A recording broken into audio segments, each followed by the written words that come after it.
The following program contains sexual content. Viewer discretion is advised.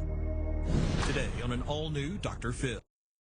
The story you're about to hear is shocking. A sex slave from birth. That's what you were born into. The man who owns me said I was made for that. Living a life of luxury. You were flown on a private jet. And humiliation. I was kept in a cage that was hung from the ceiling. Do you remember how old you were when you were first violated? It was before I could talk.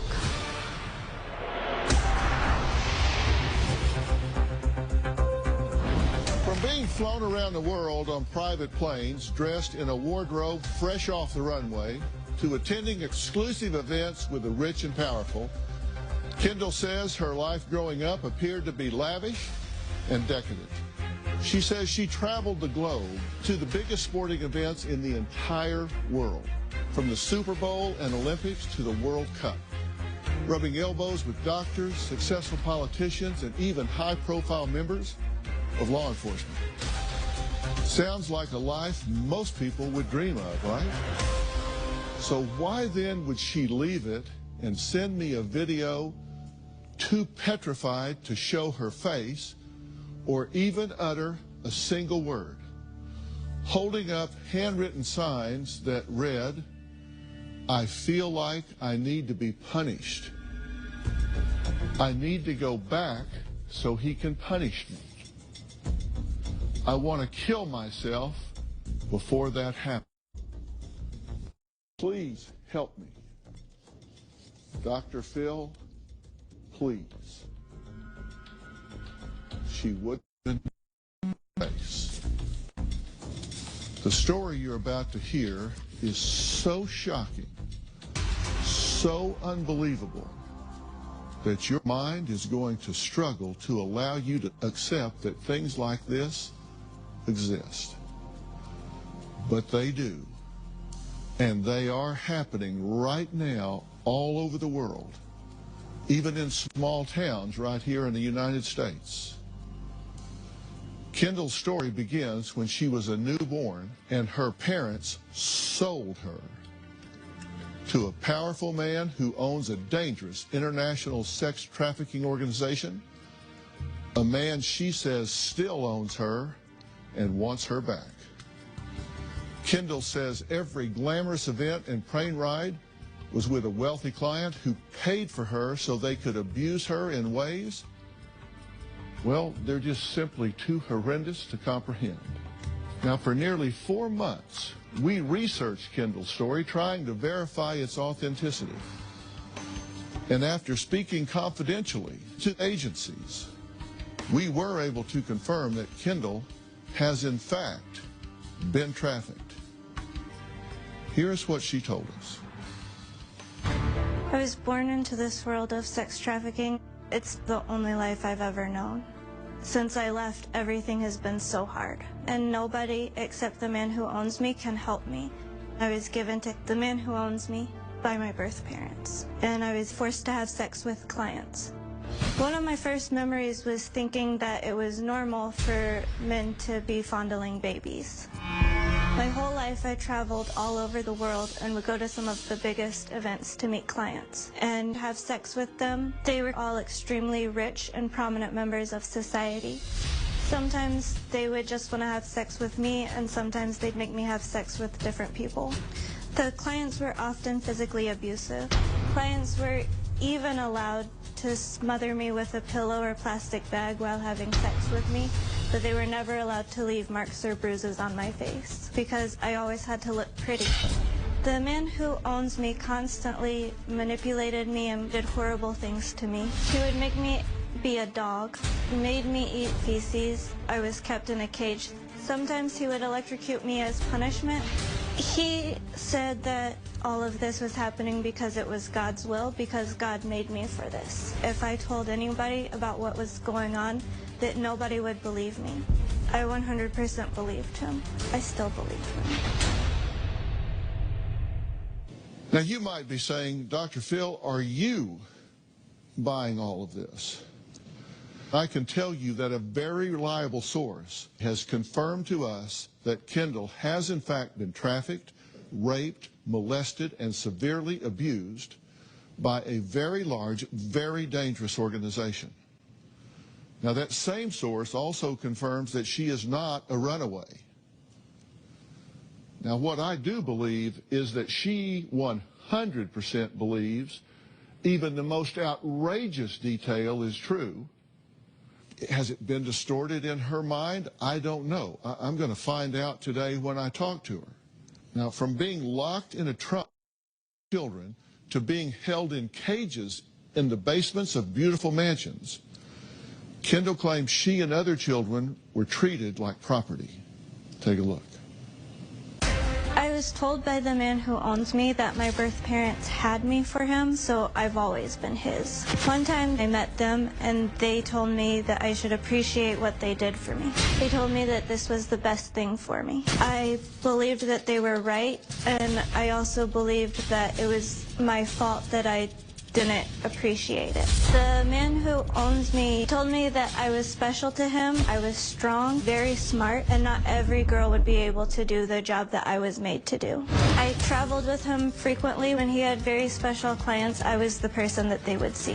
When the man who owns me wasn't around, there were people that we called watchers, whose job was just to watch us, and there were people whose job was just to move us from place to place. When the movers would come for us, they would always come in the middle of the night like they were kidnapping us and drug us. They would put several of us in the trunk of a car. They were constantly moving me to different places, brothels and sometimes to big mansions with servants. In some of these places that we would stay, we would be in basements. In some places we would be in rooms with cages or with tools on the wall, locks with different keys, and they were all used sexually on us.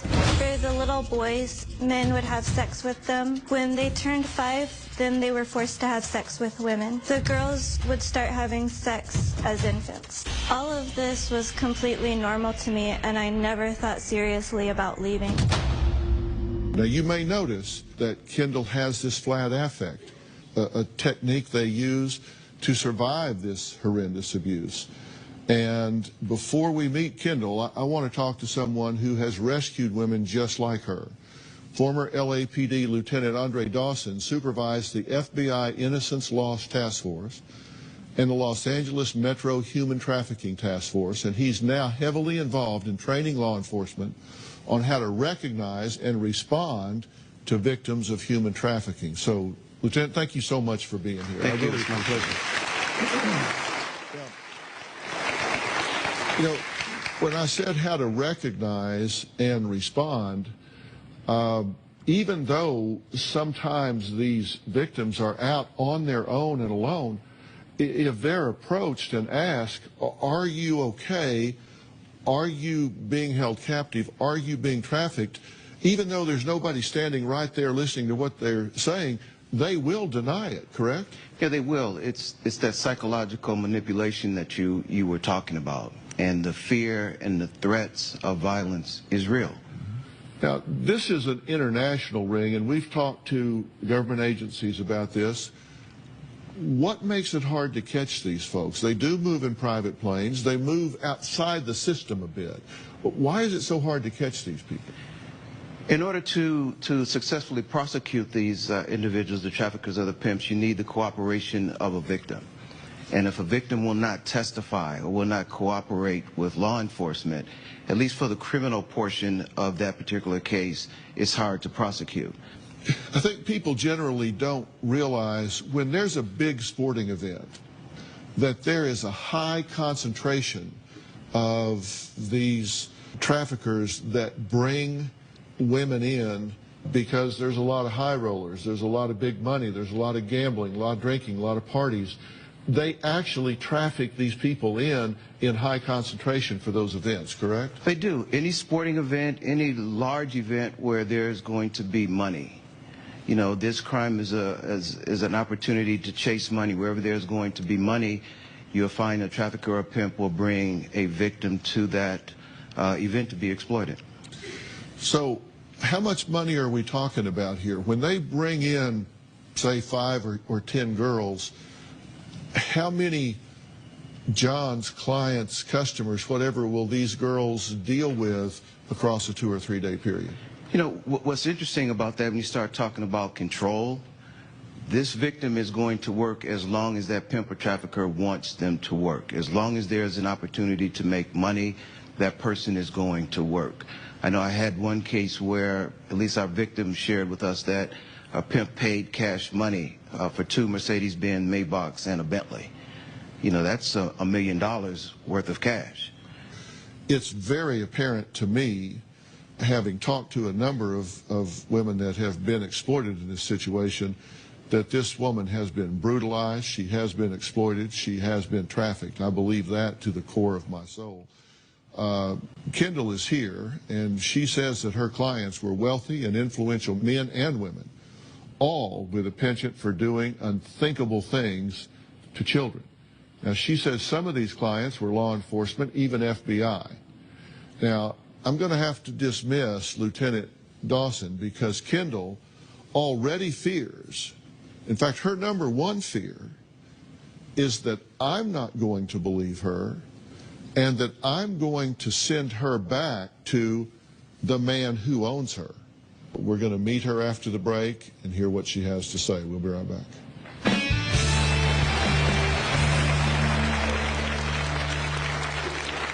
When I would attend these events, clients were physically abusive. I've had broken fingers and broken ribs and been kicked a lot in the head. I would be at all of these nice events, but it would never end nice for me. And later, he has actually forced you to kill people. I didn't realize till later that I had killed him. Tomorrow on Dr. Phil. What I want from you is a little damn trust. A violent marriage. I broke her nose. I've hit him back. He's pushed you out of a moving car when you were pregnant? The day before the show. I've said mean and hateful things just to calm this down. So just to calm it down, you said, I will murder you. Security is coming.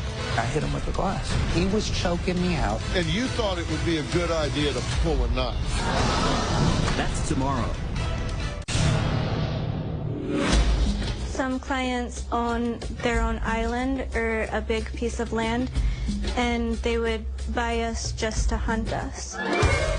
Some laid traps for us, and others would track us down like animals. It was important never to be the one captured first because you didn't want to appear like you weren't playing the game. You would be punished. It's one of the scariest things clients ever had me do. Well, Kendall claims that she was purchased by wealthy clients to do anything they pleased. Now, sometimes she was used as arm candy, others for very sick games. On the outside, her clients were pillars of their communities. But behind closed doors, she says they were sinister and evil human beings. The clients I was forced to have sex with were very rich and powerful, very important VIPs. They were in law enforcement, doctors, psychiatrists, judges, politicians, even people who owned sports teams. I attended many parties for people who had just got elected into office. When I would attend these events, I had to look pretty and act like I belonged there. I had to know how to hold a conversation about politics. I would be at all of these nice events, but it would never end nice for me. At parties where people knew what we were there for, the clients would treat us really poorly. Many times clients were physically abusive. I've had broken fingers and broken ribs and been kicked a lot in the head, and I've even been sat on and smothered. The clients all had different expectations for what they wanted from me and what they wanted me to do. Sometimes they would bring little boys into the room and they would make me have sex with them. Many of the boys were as young as 5. To this day, I still wonder if I raped those little boys or if they raped me. Now I feel lost. I wrote to Dr. Phil because I feel like he might be able to help me and that maybe he can give me some idea of why I should even be alive. Okay, Kendall is here. She is very nervous at this point and is having a difficult time taking that step. So I think I'll help her out a little bit, see if we can make this a bit easier for her. Hi, Kendall. Kendall, Dr. Phil. How are you? I thought I'd come walk you out instead of having you do it all by yourself. How's that? Okay? Come with me. All right. Oops. I don't want to hit you with the curtain. All right. Takes time. You can have a seat right there. Let's right off the top address what I've read and heard is your number one concern. You said is that I'm not going to believe you and send you back to this person that you describe as the man who owns you. Okay. Well, let me clear that up right off the top. Absolutely, unequivocally, that's not going to happen. I 100% believe that you have been trafficked. I 100% believe that you have been exploited. I 100% believe that you have been hurt, that you have been beaten, that you have been abused. And I 100% believe that you deserve the help that you've reached out to get.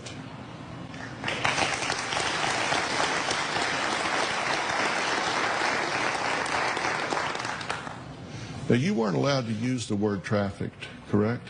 Why is that? Because the man who owns me said that I wasn't trafficked. I was made for that, and trafficking is when girls who aren't made for that get kidnapped or sold into it. You said you could tell the difference between girls that were born into it, according to him, versus those that were kidnapped when you encountered them. How could you tell the difference between the two? The girls that weren't born into it, they had a harder time. They were always kept tied up or in cages, and they cried a lot. Did he tell you how you came to be with him? He said that my parents had me for him. That they actually had you on purpose for him? Yeah. Where are your biological parents now? I don't know. Do you know what country they're from? No. Do you know if it's Europe, U.S.? When I spoke to them, we spoke in English. When you began to be exploited by him, what are the first things that you remember? I remember being really little and a lot of men being around me and taking turns. Did you have any sense at the time that that was wrong or a bad thing? No, I thought guys held babies on their laps like that because it kept them from falling off. Mm-hmm. And do you remember how old you were when you first had sex? It was before I could talk. I was used to it by the time I was 2. Do you know how old you are? No. Do you have any idea? Probably about 23. That's a guess, right? Yeah, I looked at like on Facebook where they say you're a child of the 90s if you remember these toys and stuff like that, and so then I try to guess from that. Well, we're going to take a quick break. Kendall says that the man she believes owns her bestowed punishments for disobeying the simplest of tasks. She says his discipline was demoralizing, it was inhumane. From electrocution to actual torture. We're going to talk about that after the break. We'll be right back.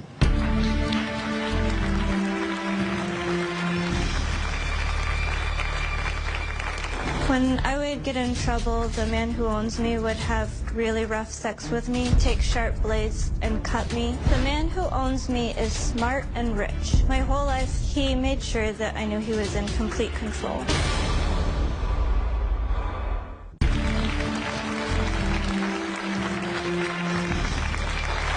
Now, Kendall says that she is the property of a powerful sex trafficker and that God placed her on this earth to be his. She says when she broke his rules, his wrath was brutal and downright sadistic.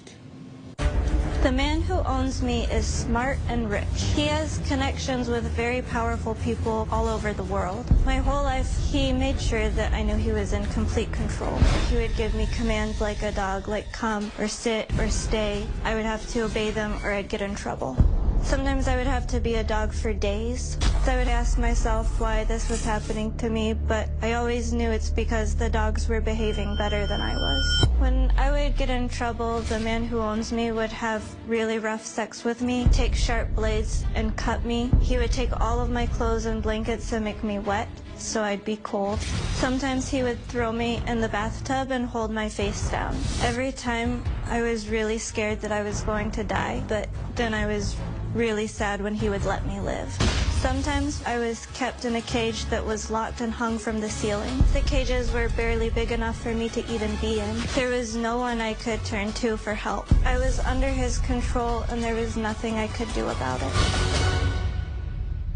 Well, you just heard Kendall say she was scared to death, but actually sad to live. So at one point, this man, her captor, even gave her a gun, but that didn't end well. When I was 7 years old, the man who owns me gave me a gun and said that he would show me how to kill myself. He told me that if I ever want to leave him, this is my only chance. First, he put the gun right here, and he told me not to shoot myself right here because I might flinch and it would just go through my jaw. Then he put the gun inside my mouth, pointing up, and he told me not to shoot myself right there because, again, I might flinch. He put the gun right here to my chest, and he said I would most likely miss my heart. Finally, he said to place it right up against my head, to take a deep breath in, let it halfway out, and then pull the trigger. I pulled the trigger and nothing happened. The gun wasn't loaded. I immediately got punished for trying to leave him. When that happened, I realized that he would never let me die. You wanted that gun to go off. Yes. Tell me why. Because he said that that's how I could leave him. Mm-hmm. Violence was part of your life with this man. Yes. You say that you have witnessed him murder people. Yes. How many people have you seen him murder? Probably about 20 or 25, but then there would be lots of times that he would be there and have other people do it. And how would he murder these people? One time he just, took the little girl's head and twisted it. He's shot people. Did he kill children? I know for sure he killed her. You were there. And how old were you at this point? About 4. And you're guessing at these ages, right? Because you don't know. You said that he has actually forced you to kill people. How did you do it? One time he had me hold like a newborn baby. He said that I had to hold it by the neck because newborn babies can't keep their head up by themselves. The baby died. I didn't know that he said that the baby had fallen asleep, that I had put the baby to sleep. I didn't realize till later that I had killed it. Kendall says the cycle of children being born into trafficking continued when she gave birth to 3 children, all of whom she claims are still with her abusers. We're going to talk about that after the break.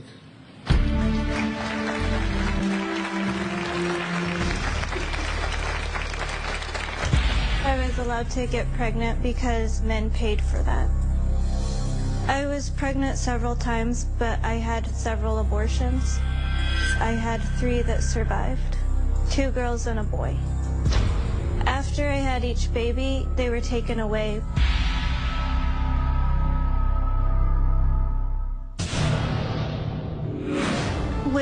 was in the world of sex trafficking, I gave birth to children. I was allowed to get pregnant because men paid for that. I was pregnant several times, but I had several abortions. I had 3 that survived, 2 girls and a boy. When I had each child, they were all induced so that I wouldn't get too big. After I had each baby, they were taken away, but sometimes I would get to see them later as a reward. I don't know who their fathers are or where they are. I would like to have my kids with me, but I feel like if I did, I would just get them in trouble.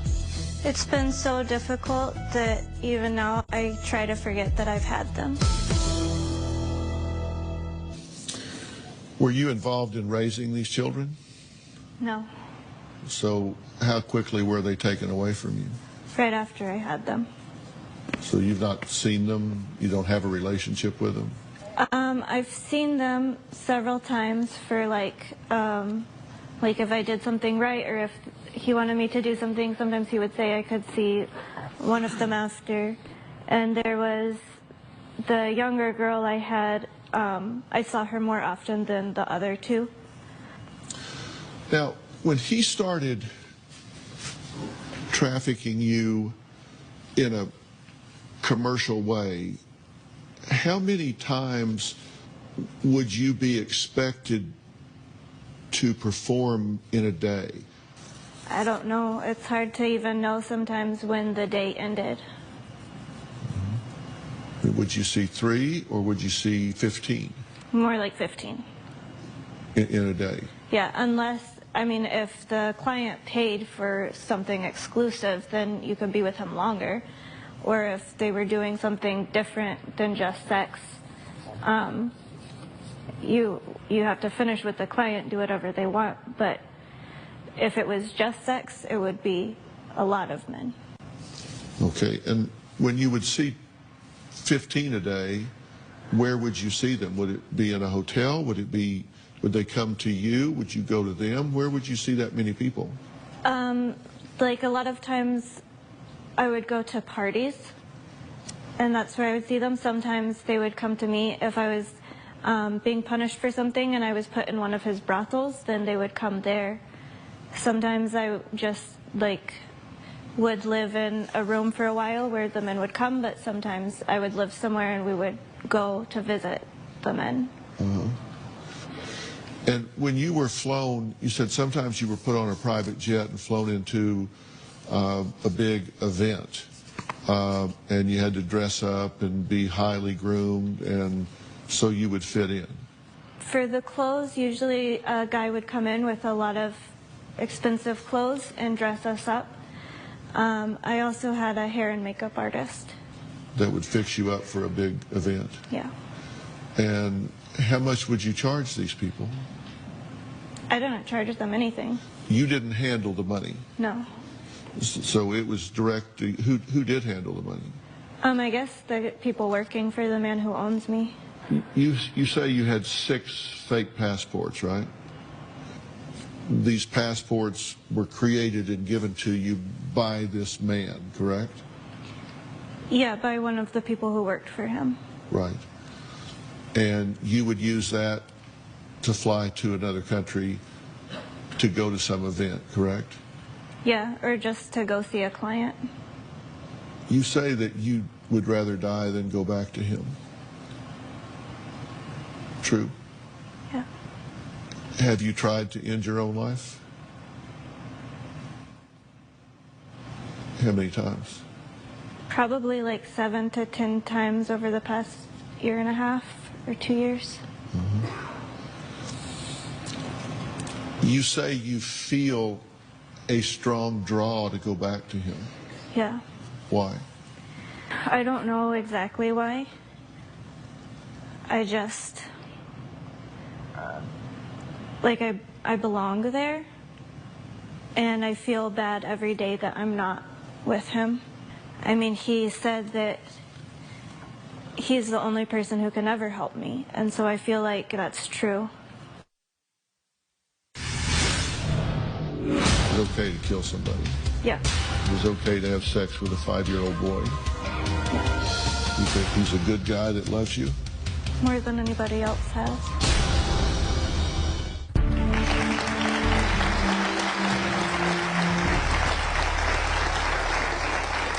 Have you ever watched the Dr. Phil show? Yes. It scared me. Yeah? What scared you about it? You're a rich white guy, and that scared me. I thought that you maybe know him. And also, like, you don't seem to like it when people lie, and I feel like all of these things are lies. What do you mean that all these things are lies? Like, he really made me learn the difference between the truth and the lie. And all of the things that I'm saying now are the lies that I'm never allowed to say. What were you allowed to say? The truth. He loves me. He was the only one who would be a father to me. He's always done what's best for me and taken care of me. But the reality is, he had you do all the things that we've talked about here. That's the reality. Yeah, the reality and the truth aren't the same thing. The truth is what he's told you? Yeah, well, the reality is like what's happened. The truth is that none of that was bad. It was okay to kill somebody. Yeah. It was okay to have sex with a 5-year-old boy. Yeah. It was okay to hold a baby by its neck until it died. It was okay to have 3 children and give them away for... Because those things had a higher purpose. You tell me what he thinks. What do you think? I'm confused. Do you think he's a sick son of a bitch? No. You think he's a good guy that loves you? More than anybody else has. If you had advice for the girls that are still there and want to leave, what would it be? I would tell them not to leave. Why is that? Because it really sucks. It's really hard, and it confirms everything that he said is true, and there isn't any help. I went through, listened to everything you've said, read everything that you've said, and I pulled out a lot of things that I call internal dialogue that are floating around in your head. The little girl was killed because I liked her. He killed people because of what I did. I was made to have sex with a 5-year-old boy. I wonder if I raped them or they raped me. Sometimes I feel suicide is the only way. If there is a God, he made me for him. And I'm willing to help you challenge every single one of those things. If it will withstand challenge, fine. But if it won't, you need to replace it with something that will. I want those things not to be true. I don't just want to not believe them. I can tell you they're not true, but that doesn't matter. What has to matter is that you need to know they're not true. And to do that, you need to test them. You need to test each one against a criteria to determine whether it's true or not. And that's what you need to learn. And that's what's going to happen. All right, next, there's someone that I want Kendall to meet. She says she knows just what Kendall's going through. We're going to add her to the conversation after the break.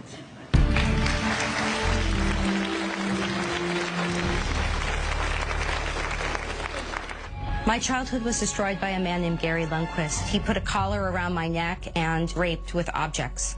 I was prostituted to men. I was forced to do every imaginable sexual act. When I hear stories about other survivors, I know how hard it's going to be to adjust to normal life. It's not your fault. This show is almost over, and we're getting ready to start taping a new one. But something is missing. You.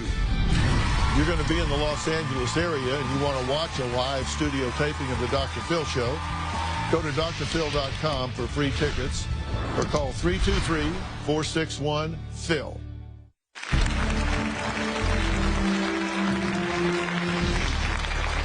My next guest, Michelle, says she was only 8 years old when her mother's boyfriend, who was also an elementary school teacher, began sexually abusing, torturing, and selling her to countless men.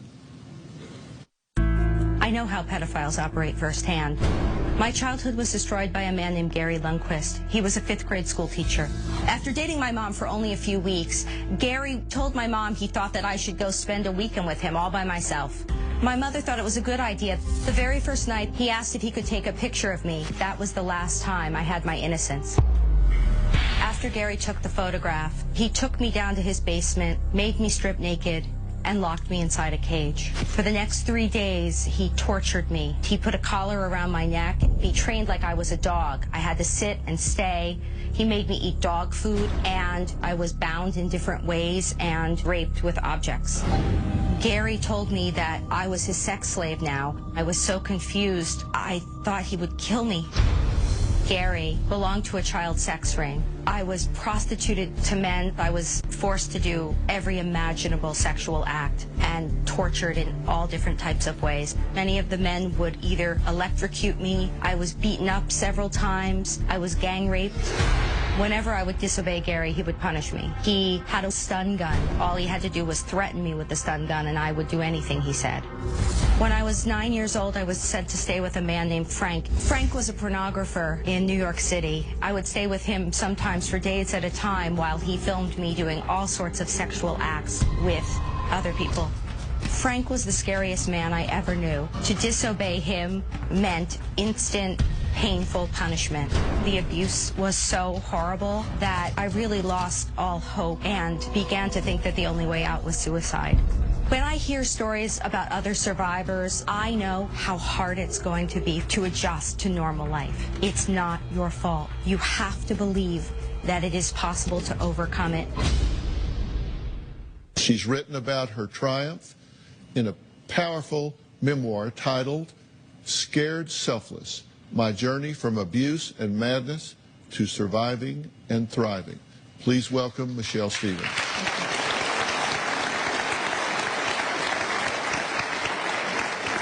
Michelle, thank you for being here, and thank you for writing this book. When you listen to our conversation here, what we've been talking about, some of it is hauntingly similar, correct? It is. When I was reading about your story, the ways that we were treated, the tortures that we suffered, the ways that we were prostituted are remarkably similar. It was incredibly difficult. And what do you do now? I'm a therapist.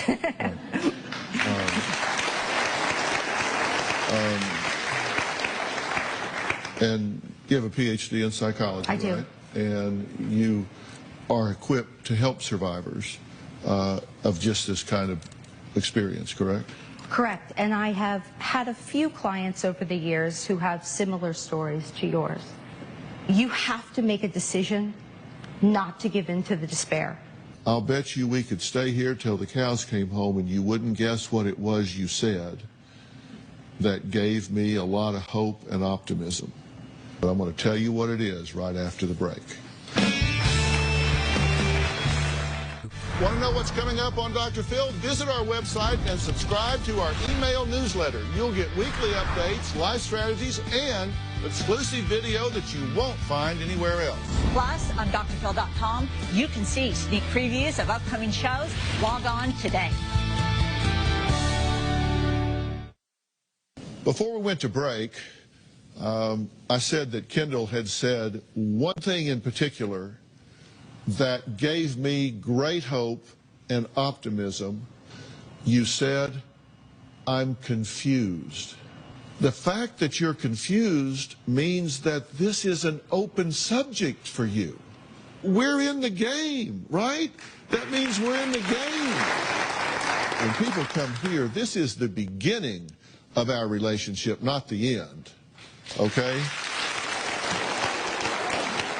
I've got guests that have been on this show 8, 10 years ago that I'm still involved with. And this is the beginning. I've never been under the misapprehension that I'm doing 8-minute cures up here, that I'm fixing people's lives in an hour. This is the beginning. I find out who you are. I get an assessment of what I think are the best thing. And the good thing about being Dr. Phil, and I'm not talking about myself in the third person, I'm saying Dr. Phil as the show here is I have lots of resources. And I have at my fingertips the top resources in the nation lined up to help you. Okay? Beginning immediately. Beginning immediately. And I'm not going to say who, and I'm not going to say where, because I don't want anybody knowing where you're going or who you're seeing or where they can find you. You deserve a chance to have your life and live it the way you want to live it. What I want to do is give you that chance. Fair enough? You willing to take it? Okay. All right. All right. I want to thank all of my guests today, and a very special thanks to Michelle Stevens. Her book, Scared Selfless, is available today. And by the way, this is a compelling read. And I tell you what, it's not just a read about a situation and circumstance that's relevant if you've been through this kind of thing. It's a read that's relevant about self-determination. It's a read about choosing your path in life and owning that decision. And everybody in this audience is going home with a copy. All right? Thanks for being here. We will see you next time.